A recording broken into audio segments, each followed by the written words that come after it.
Okay, on a record, Kita. Okay. Okay, thank you very much for Prof for making out time out of your busy schedule for us to be able to do this. Ladies and gentlemen, like you know, my name is Soporuchukwu Ehidonye. With me today is an eminent scholar, a lawyer, public affairs analyst, cultural theorist, you just name it. So what I'm going to do is instead of reading out his very long resume, I'm going to allow him to blow his own trumpet a little bit, because it's always sweeter when it comes from the horse's mouth. So, Prof, please tell us who you are, what you do, and then what you represent. Thank you, Brother Soporuchukwu Ehidonye, and our brothers and sisters that are on the show with us. I am Remy Ilona. As I opened up by saying, a brother to Soporuchukwu Ehidonye, since we are all Igbos, we are all from one family, from one womb. So I think this explains who I am. I am a lawyer by training, and I practiced and taught it for many years in Nigeria. I'm also an author, a cultural theorist, as my good brother has said, and I am presently at the University of California, Riverside. Before then, I was at the Florida International University.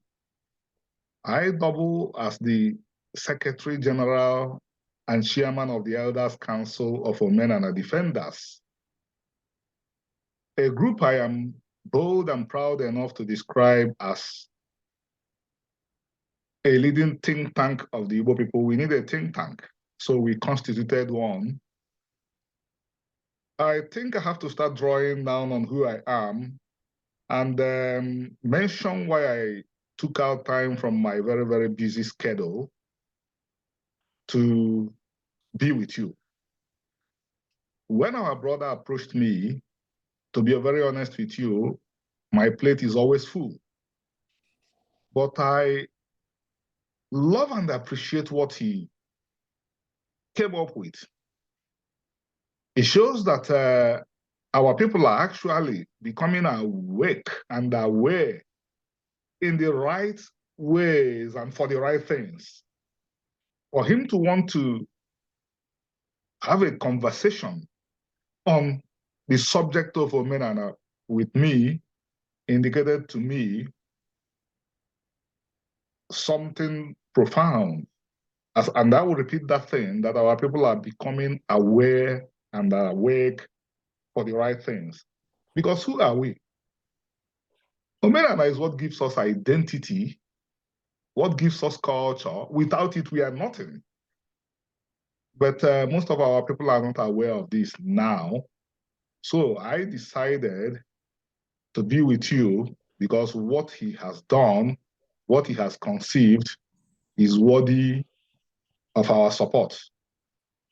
And what I tell whoever is listening, brothers and sisters, I'm not able to see you, is let us back him up. Let our own CNN, Fox News, CBS develop from this. I think I've been able to explain who I am and why I'm here today. Thank you. Thank you very much so much. That was a very, very profound and clear introduction. To our audience and to you as well, Prof. I mean, it's no longer news that we're having a kind of a renaissance, like you rightly stated. 30 years ago, 40 years ago, or probably since we encountered the white people, since even during the colonial era, Omenali took a backseat, and it was by design, because they couldn't colonize us if they allowed us to fully practice or participate in our own traditional ways and everything. I always like to draw inference from what happens in the Orientals, like in Japan and China. They also embraced some aspect of the Western way of life, especially their education and their technology, but somehow they kept their own traditions and culture. In places like Japan, they've kept everything the way it is, traditionally and culturally. In India as well, and they only actually accepted the technology of the West. Whereas in Nigeria, what actually happened was the opposite. We put our own culture and traditions aside, our religion aside, and then what we did was we accepted Christianity. And then, like you rightly said, it kind of affected us developmentally, socially, culturally, and everything. So it's actually kind of set us back. So, but in the past, let me say 10 years, the first time I heard about Omenali, like I've always known, if you are Igbo, you know what Omenali is, but you know, the negative, it had a negative connotation and denotation while we were growing up. If you are a practitioner of Omenali, you are looked down on. You know, you are considered a fetish. You are considered diabolic. You know, you are given all sorts of tags. But in the past 10 years, probably due to efforts of people like you, there's been like a kind of renaissance of the Omenali. And I think that's also partly because of the fact that the Christianity and Pentecostalism in Nigeria have run its course. People are seeking for new directions. People are, because you see, in Pentecostalism especially has been whitewashed. You know, it used to be like a very conservative kind of movement, but it has become something like a funky, neoliberal kind of movement, whereby even the core tenets of their own doctrine, they don't even teach it anymore. But that's by the way. So in the past 10 years, there's been like a kind of renaissance. Even traditional music has like taken hold. All this ogene, akunechenyi, all those kind of okonko. Our people, even young people, are embracing it, even online. Some of our cultural icons and celebrities in Nigeria, you see that people like Obi Kuban and E-Money, them, they have their own problems, but you can see that they actually help to, put our tradition and culture, musically and entertainment-wise, in the front burner once again. But just like every other good thing, there must be some bad side to it. So the purpose of me doing this is to actually, because I've come to realize that Omenali is not actually same as Igwọ Ọgwu. I'm not an expert in this topic, but I can feel that there's a big difference. I've listened to some DBS, our own DBS have, because they've taken advantage of the advent of social media to now showcase their offerings online. I don't know, I know if like a few of them. There's one that I follow, Million Wilo Karaku from Ibaria, Dibia. So I listen to what he has to say, and then you see that he actually tries to make that distinction between Dibia and Igwọ Ọgwu. So, but our people and myself, we need to understand exactly the differences between Omenali, like you always talk about, like you always teach. I've read a lot of your works and your write-ups online. So, in your own words, how do you differentiate between what is Omenali and what is Igwọ Ọgwu on the other hand? How do you, what are the similarities and what are the dissimilarities? So that our people, because some of our people are actually scared. Whenever you mention Omenali, they always think about Igwọ Ọgwu, to spiritism, how to manipulate the future, how to change things spiritually. Please, can you help us in that regard so that at least, with a very basic and primary explanation, so that our people understand the differences between Omenali and Igwọ Ọgwu? And jumping in with both feet, I will first of all thank you for conceiving this very, very important topic and bringing it up for discussion. And I will crave your indulgence and ask for your permission to give me permission to open up, no holds barred, because this is a race for our survival. The Igbo nation is disappearing. And expectedly, 99% of the Igbos don't know. Because if we know that the Igbo nation is disappearing, we will take steps to stop it from disappearing. But because we don't know that it's disappearing, it is disappearing before our very eyes. This last Christmas, how many Igbos went home? I heard that most Igbos stopped in Lagos and Asaba. They can't go home. Probably we will get into why they can't go home, but let us face the topic that brought us here today.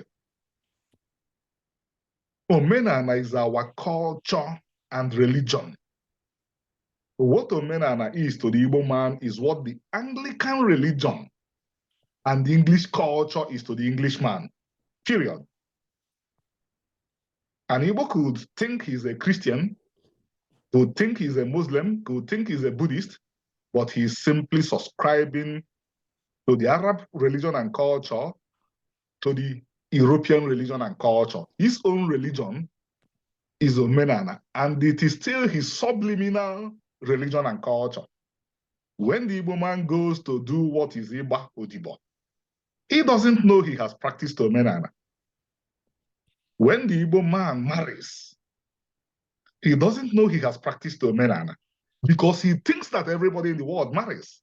But not every culture in the world knows what is marriage. In fact, outside the ancestors of the Igbos, because it is controversial, even to some Igbos today, I will not mention those ancestors, but that they will come up in time.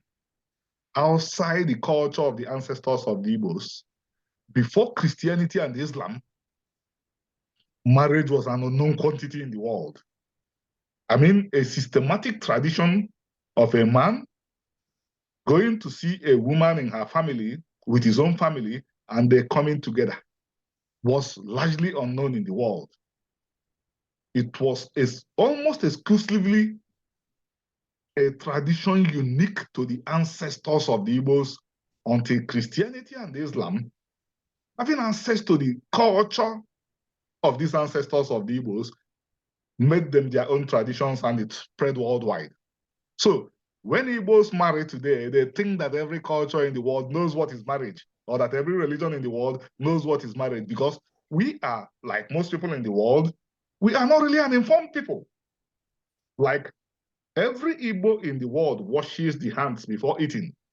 Do you know that every Igbo in the world thinks that that is a universal culture and tradition? It is not. Most people I meet where I'm living today don't wash their hands before they eat. So Omenali is our culture. It is our way of life. It is also our religion. Now, I will give you a very brief expose of what is Igwọ Ọgwu. Igwọ Ọgwu simply means to make medicine, to fabricate medicine, to manufacture medicine. I think that what you had in mind was magic, sorcery. You can also include that. Yeah, you can also talk about that. The things that Igbos think when they use the term Igwọ Ọgwu. But because traditionally Igbos were not into sorcery, magic, and witchcraft, they don't have words for them. The problem the Igbo person has is that things he sees after leaving his own religion and culture, the ideas that came to him through foreign channels, he finds a way to turn them. He finds a way to turn them into things that are Igbo. But as somebody who has spent decades studying the Igbos, who can wake up in the morning and begin to discuss the Igbos like nobody in the world would be able to do today, I know those things that are Igbo and those things that are not Igbo. That is why you will find the Igbo using the word for preparing dogonyaro for malaria, using the phrase you would use to prepare dogonyaro for malaria, for making magic, for making charms, for practicing witchcraft and sorcery. Because traditionally, the Igbos did not do this. Igbos are part of humanity, but I'm telling the Igbos today that their ancestors accepted a culture and a tradition that drove out all this. For example, I will use another example to highlight what I'm saying now. Yes. The Igbo jumps to the lousy conclusion, very annoying conclusion that Eze means kings. No. Yes. Where it came from. Everybody that takes the Ozo title is an Eze. The Igbos had no idea that anybody could be a king over another person. Our ancestors had no such idea. But when we began to copy from our neighbors, we found a word. We found a word that we simply found the word Eze and appropriated it to king. So we knew about Igwọ Ọgwu Because what is Igwọ Ọgwu? Igwọ Ọgwu means to mix medicines. You bring dogonyaro, you bring lemongrass, mix them. Igwọ Ọgwu. You have done Igwọ Ọgwu. But what Igbos think about is to make charms. And then I will swing back to Omenali. We practice sacrifices. Of course, we do a lot of charity. These are some of the public religious parts of Omenali. Otherwise, I only want to bring out the parts that the person that sees religion very narrowly will look at and say that Omenali is also a religion, like the sacrifices and so on and so forth. But otherwise, the Igbo religion, Omenali, is somehow very, very different from the Christian religion in the sense that everything an Igbo does has a religious part. In fact, to the Igbos, there is no difference between the secular and the religious. That is why if you buy land, you offer a sacrifice. I do not know if you are aware of this. Yes, I am. Yes, I am. But if you buy land in Yoruba land, in Edo, Benin, in Fulani land, traditionally, there is no sacrifice to be offered because you can separate between the secular and the religious in their own way of life. But in our own, they are mixed. So I want to yield to see, to await further questions. Okay. You've made a very important distinction. Actually, the summary of this, the summary or the whole reason why I came up with this idea is to make that very important distinction. You use the word sorcery, magic, as Igwọ Ọgwu. And you are able to make the distinction between Igwọ Ọgwu and like a herbalist, like to treat people with dongayaro leaves, like you said, let's say malaria. It's also, that's actually the real meaning of Igwọ Ọgwu. But in our own parlance, or based on like contemporary ideas and meaning of words, Igwọ Ọgwu now means sorcery, magic. I should have used that word. And I'm very glad that you raised the issue.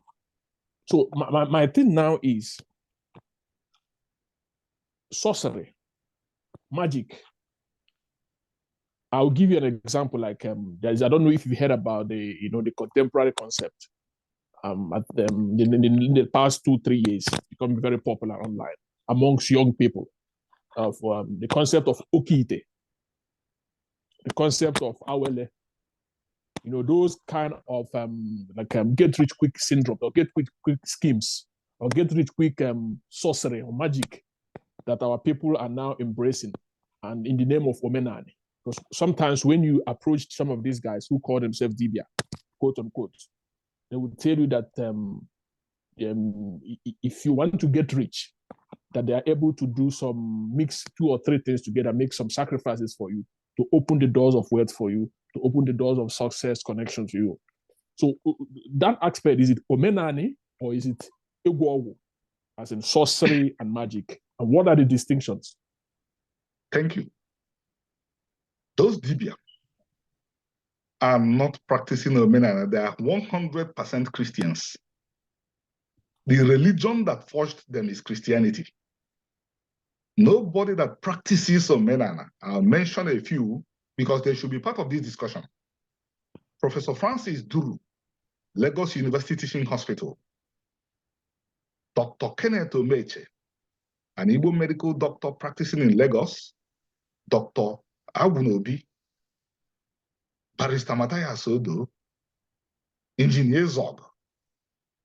None of them, all these people I mentioned are people that are practicing Omenali. None of them will subscribe to this kind of ideas. But what these DBS are talking about, you would find the roots in Christianity. Christianity believes that your works cannot save you. That what will save you is what you believe. So this Dibia that you referred to are people who were forced by a religion that tells you that without necessarily doing something constructive, you can become successful. Okay, examine Christian beliefs again. You are not going to be saved because you fed the poor, because you had sympathy and pity for the widows, because you avoided fornication and adultery, but you are going to be saved because you have a belief. Compare and contrast it to believing that if I mix two things together, you become rich without working. Igbos left Christianity over 100 years ago. The Igbos that have any idea of what Omenala means are less than 100 today. If we have 100 Igbos that know what Omenala means, we would be at the United Nations with the 5 members of the Security Council. I have studied Omenala. I know what I'm talking about. Jews are using, that's why I said I didn't want to bring this early enough because it is still controversial to Igbos who do not want to examine what we have been telling them. The Jewish religion came out of Omenala. Look at what the Jews have used it to achieve. A people that we are dragged to the dust during the Holocaust. Today, they have built a country which has the 8th largest army in the world. Everything is practical. So, those Igbos that are hiding under the cover of Omenala to be telling people that if we mix charms for you and you don't work, what they are doing is that they are giving them products of Christianity, but they themselves are confused and the people following them are confused because the idea behind what they are saying and what they are buying is Christian, it's not Igbo. What the Igbos believe is if you want to, when Okonkwo and things fall apart, wanted to fight poverty, what did he do? That was a man that practiced Omenala. He went to Nwakibie and said, I'm a poor man, I don't have yams. Give me yams, I'll pay you your yams back. That is what Omenala recommends. Akamepete. Onuemepete. What the Igbos want to do if they eliminate poverty, if they are in Omenala, is they go and engage with Igbo boy, Igbo Dibo. After 7 years, they settle them, they take off. But the idea of that, okay, look at a typical example. The most respected Christian in Nigeria today thought that without petrol in the tank of his vehicle, without a drop of petrol, he drove the car from Benin to Lagos. So how different is this from the belief that if I mix 2 vegetables that you should eat, or you probably get a chicken and slaughter and put on it, that you become rich? Some magic. No difference.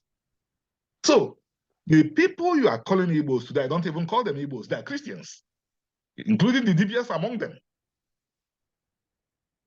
They are not practicing Omenala. If they are practicing Omenala, I will know. If the Igbos are practicing Omenala, the Igbos will not be where they are today.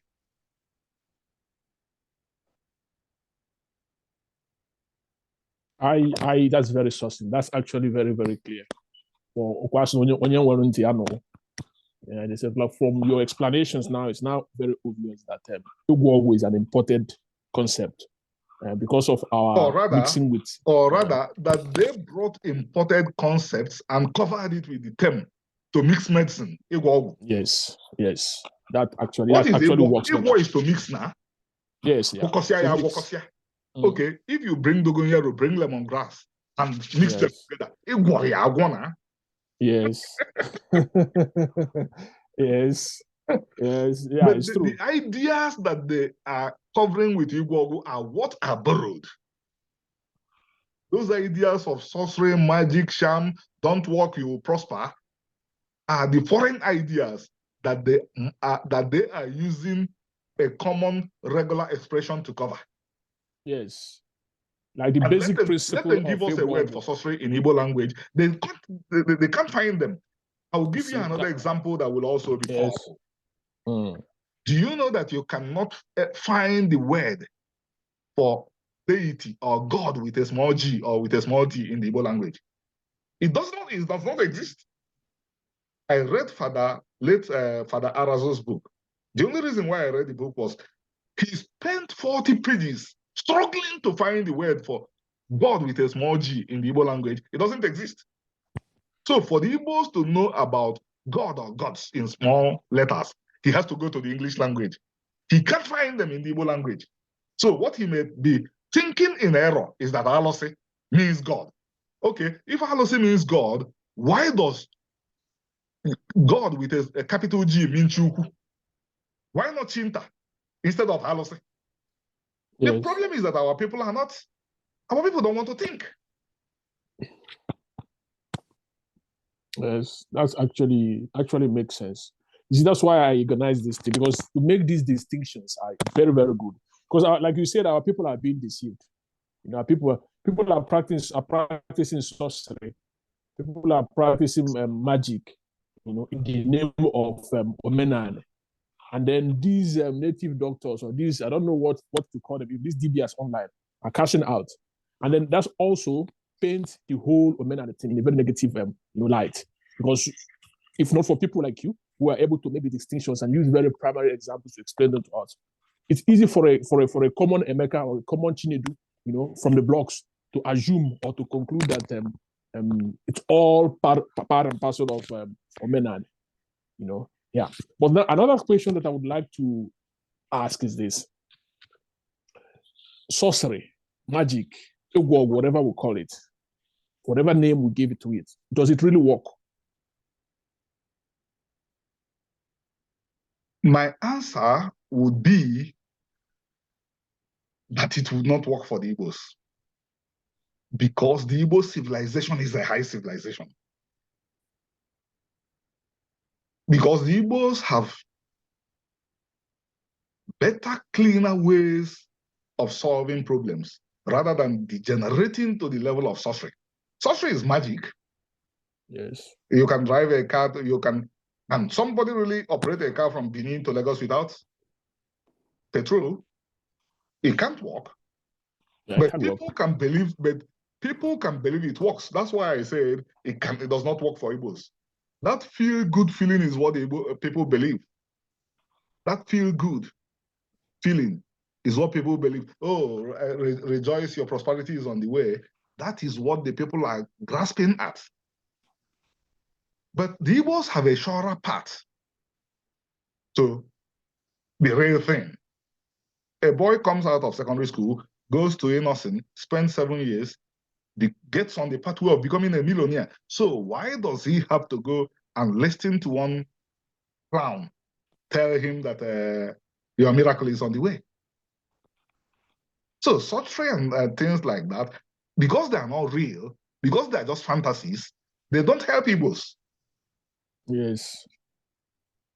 I think we have about 10 minutes to go, because I think your account, this is like we are only restricted like within 1 hour to do our thing. I don't know if we've covered enough. That's why Facebook Live would have, because Facebook Live doesn't have like a time tag to it. You can just keep on recording for hours. I don't know what we're going to do, or maybe we should make it 2 videos. We can just conclude this one and then we'll start another one. I'm all yours. Okay. So, okay, guys, we're going to have a second episode. It's going to be 2 videos. We'll conclude on the next session of this very wonderful discussion between me and our eminent scholar. It's not the end of it. This is let's say the part 1. So we'll just get right into the part 2 next. You can cut this one and then we'll start again.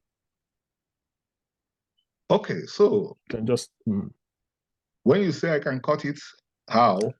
You can say end it, or say leave, and then to record automatically. Okay, you mean I save? Yes. Okay.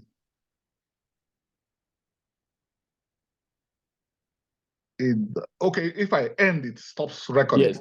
Okay. Yes, yeah. Okay.